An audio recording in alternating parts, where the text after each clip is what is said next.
Thank you for joining us today for part 2 of our 3-part series on the transition from adolescence to adulthood. For me, it was so many options, and going out there and doing the socials and visiting.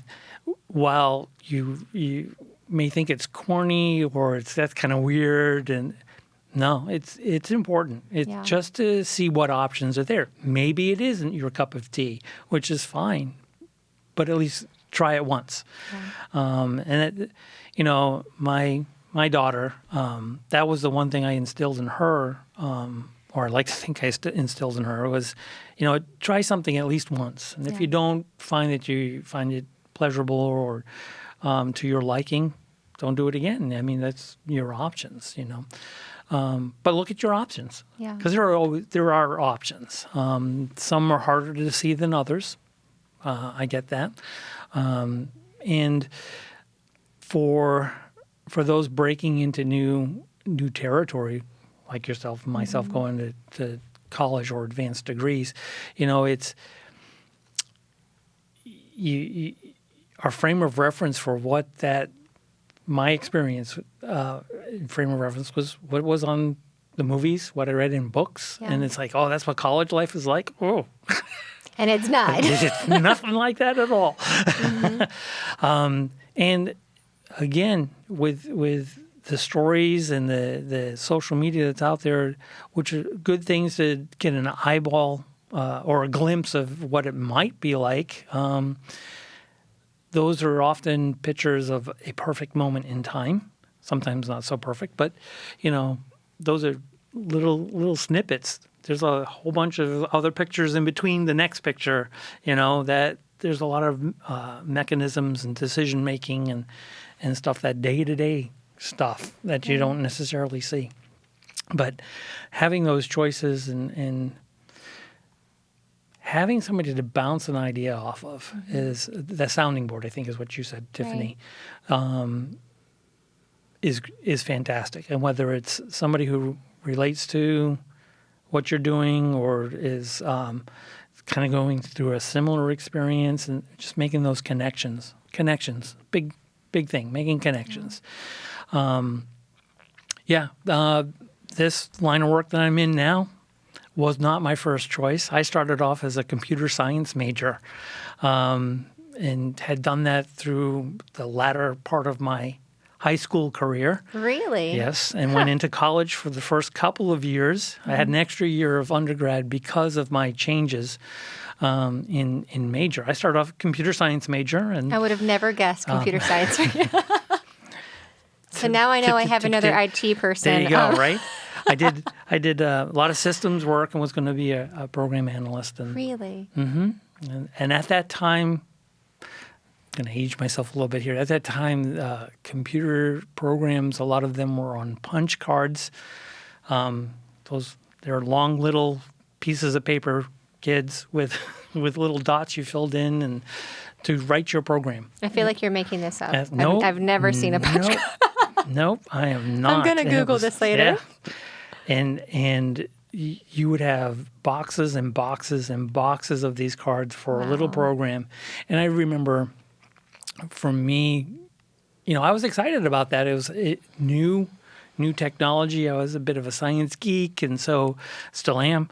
And so this was exciting. And I remember this one time not feeling very fulfilled in my choice, because I put in a couple of years already in doing the science classes and the computer science stuff. And I remember sitting in the lab, the computer lab. Now, these labs were huge. One computer took up a large room. They did not. What we have in front of us today is wow, or even on our cell phones is much more powerful than what I was dealing with. But I remember just sitting there, handing in my stuff, waiting for it to all be processed, because they had to go through a whole processing thing to turn it into computer language. The language was there, but it was in punch cards, so it had to translate it again, and then it became your program. Well, it took time. So I just remember sitting there going, oh my God, do I want to do this the rest of my life? Wow. So what made you make the jump? Well, I think some of it was at that moment, there was a sense of isolation. Yeah. Because it is some computer program can be a very isolative kind of work. And, through my adolescence, there was a lot of isolation. I read a lot. I did a lot of different things. Wasn't heavily into sports or anything like that. And so I think there was that sort of epiphany for me to, I want to be around other people a lot more than I am. And be much more of a social creature, because that was the part of my undergrad experience that I actually enjoyed far more than anything else, was the social interactions, meeting different people from different parts of the world, and really learning a little bit about them and what was going on. So for me, that became the step into psychology. It's like, how does that brain work? I mean, it's the ultimate computer. How does that work, and what happens to the brain when it's not working so well? And so psychology really spoke to me. And I actually had a good mentor in college she really helped me through some stuff, one of my college professors, and really encouraged me to do some stuff. And I ended up doing some research with her and everything, and it just leaps and bounds after that. Well, I know for me, so community mental health in general, it's not a big thing where I'm from. I'm from a very small, very rural, area, and it's just not prevalent there. And so the thought of counselor, no, you have to drive an hour to get to counselor. So that wasn't something that was a career idea. And so I've always been very drawn to, communication, to reading, to writing. I love to write. Whenever I would have to, write a report, it would always be twice as long as it was supposed to be, because I love crafting words. Whenever I was little, this is real, don't make fun. When I was bored, my family had the Encyclopedia Britannica. Mm-hmm. You know it? Yes, I do. In hardbound. On hardbound. And for fun, this was my idea for fun. I would just pick one, and I would start from the beginning. I would just read it. So I started at A, went all the way through to Z, which sounds really nerdy that I'm saying it out loud, but I loved it. I loved learning. And so I promise I had friends. But I went to college and I majored in journalism and public relations because I loved debating and I loved getting you over on my side and finding ways to use words to relay my points. And I have perfect timing because when I graduated with my journalism degree, most of the newspapers were shutting down. And so that didn't work out well. And so I tried to find some good placements, and it didn't work. That wasn't a booming field at the time. And so I just got any kind of job that I could get for a couple of years. And then I actually was able to get a job at a tutoring center on campus, at this campus. Wow. And it turned out to be the person leading the tutoring center had been one of my favorite professors. She was my literature professor, of course. And I was able to be the administrative assistant for a tutoring center. And it was so great because I got to engage with people and talk to them and to help them navigate problems. And at the school at the time, if you had worked there for a year, then you were eligible to attend, at no cost. Oh, nice. And so I still wasn't sure, what do I want to do? This is a great job. This is a great community. I come to work excited, the people I'm going to be with. And, this is fine. But then when I became eligible to take classes, I really thought to myself, what do I want to do? And in my family, in my immediate family, there was never a thought of career. It was always, you got to have a job, you got to pay the bills. What's the best job you can get? Especially if you're in a small town, the options are limited, right? And so the thought that I can take a minute and I can think about where do my skills and my heart, my passions align? What can I do where that aligns? I know Einstein has this theory of happiness, and his theory of happiness, I'm sure maybe you can say it better than me, but, in my version of it is that find out what makes you happy and find a way to spend more time doing that, Right. right? Yeah. And so I printed off the course list, like, okay, well, what can I do? And the counseling program was an option. And when I read that on like the course catalog, I remembered years ago, and I'm talking 7, 8, 9, 10 years ago, I had like a dream of, man, I would love to do this. I would love to be in a role where I advocate specifically for kids who are marginalized and families, the fatherless, right? Right. People who are like marginalized. I want to be the person that helps people walk through their trauma. But then life happened and I had forgotten that dream, right? Because like not everybody shared that dream. And Right. when I was reading that course catalog, it was almost like I remembered like, oh yeah, that dream had gotten buried.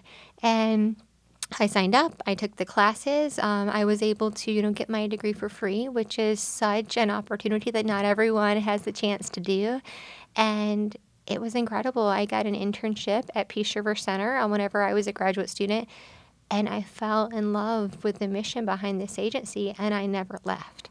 And what's so interesting to me is I see the kind of like the direction that my life has taken, and those dreams that I had as a small child came into fruition, over a decade, 2 decades later, but they're here. Right. And I didn't intentionally bring myself here. I just kind of like ended up, but it wasn't just ended up, it was by design.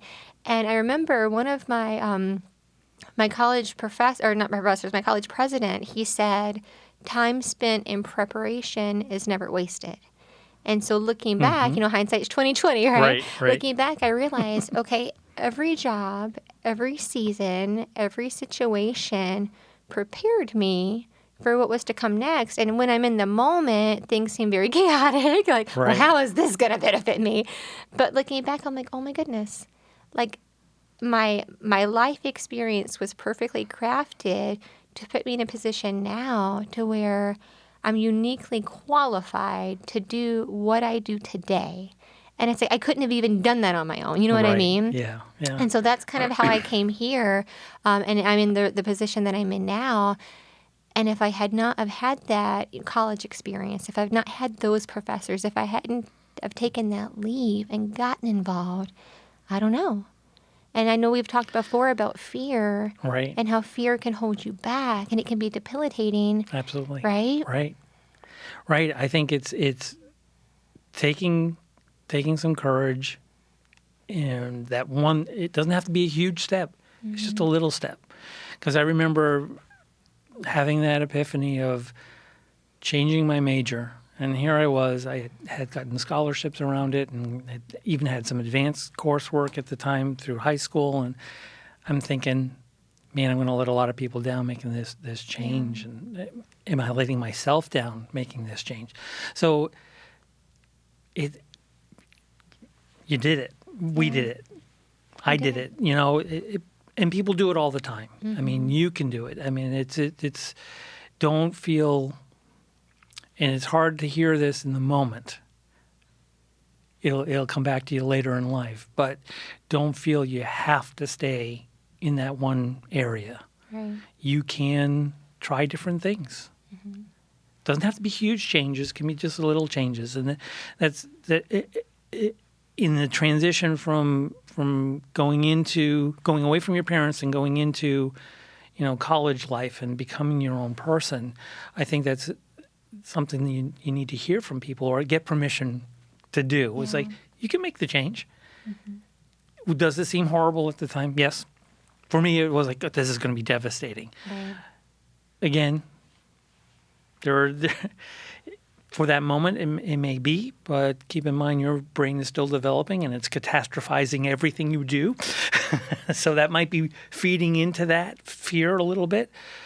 But you do those baby steps, and now there are some choices that, maybe it's the big step that's going to make the big difference. But even if you do make that change, big or small, you make that change and you find you don't like it. Yeah. I always knew, as dysfunctional as some families are, including mine, I always still had them to go back to. Yeah. And that was always the message, despite some of the other stuff going on in my personal life. The message was, we're always here. Right. And that was comforting. And many people have that. There's some that don't. I understand that. And you may not have that in your life. You create your own family once you start pulling away. Right.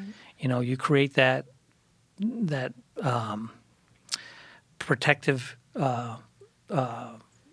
group, your peer group, your friends, your extended family, whoever it may be, to build you up and kind of guide you as you take those risks. Well, and I think it's, realizing that you can decide if someone is not healthy for you. Right. You can decide, because when we're younger, you kind of stuck with your family. You're stuck with, Right. with who you're stuck with. And I think there's the gift of autonomy where you decide your boundaries. You decide, no, this is not healthy. And I think sometimes there's the gift of breaking away to a degree and developing a broader perspective of what is healthy. Because so many times, we just kind of perpetuate this sense of normal, and normal doesn't equate to healthy. And when you go to college, or when you move away, or when, there's a little bit of distance between you and, what you know to be true, you get this sense of oh, this isn't how everybody communicates. This Right. isn't how everybody solves problems. Oh my goodness, we can disagree and have a conversation and still care about each other. Exactly. And it doesn't have to be all or nothing. And one of the things that I had to learn was disagreement, which you don't know this. I'm about to tell you in real time. One time when I first came to Peace River Center, I had just became, not when I first came, years later, but I was a supervisor. And I remember I was in a meeting. It was a clinical meeting, and you were there. And you had some strong opinions about something, and someone else had different opinions. Mm-hmm. And you and this person were talking. And I had never really experienced comfortable conflict, because if there's conflict, we got to squash it, right? Let's walk on eggshells until that person leaves, because we monitor and maintain our mood in relation to how it makes them feel, right? And so then I remember vividly, Kirk, which I think I've never told you this. The meeting ended, and everyone dispersed. And my boss at the time, I pulled her aside and I said, "Whoa!" And she's like, "Whoa, what?" And I said, "Is Kirk okay?" And you didn't even do anything outrageous. You just were like, "Well, I don't know about that." And she's like, "Why wouldn't he be?" And I said, "Well, isn't he in a fight with so and so?" And she says, "What are you talking about?" And I relayed "Oh my gosh, he said this and that person didn't agree. And then he said, well, I don't know." And she said, "Tiffani, we all care about each other, and we're comfortable enough with each other that if we don't agree or if we have a different idea, this is a safe space, and we can hear out each other without feeling the need to tiptoe, but we're fine." And I remember walking away, and Kirk, you totally shifted my brain, because in my family culture, right, there's one person who dictates the room, right? And you don't disagree. And if you have a different thought, you keep it to yourself, because we maintain the status quo. And there was such freedom in feeling oh, well, this wasn't healthy. And so I realized, oh my gosh, conflict is not a bad word. Right. Conflict is not unhealthy. In fact, it can be incredibly healing. And remember, I'm Southern, right? So the Southern way is to sprinkle sugar on everything, right? And if there is a conflict, oh, bless your heart, and then you change the subject, in a graceful pivot. And so then you never really talk anything through, or and this is my experience about being Southern. Everyone has their own experience, but I remember feeling oh my goodness, my needs and my feelings matter, and if I disagree, I can say it out loud in a way that's respectful, but also I deserve to be heard. So you gave me that. Oh, thank you so much. Well, you're welcome. Without even realizing it. You're welcome. Thank you for sharing that. As always, thank you for joining our show today. If you enjoyed it, please hit that like and subscribe button. And if you or somebody you know is struggling with any issues, mental health wise, emotionally, you can call us locally at 863-519-3744, or on a national level, dial 988.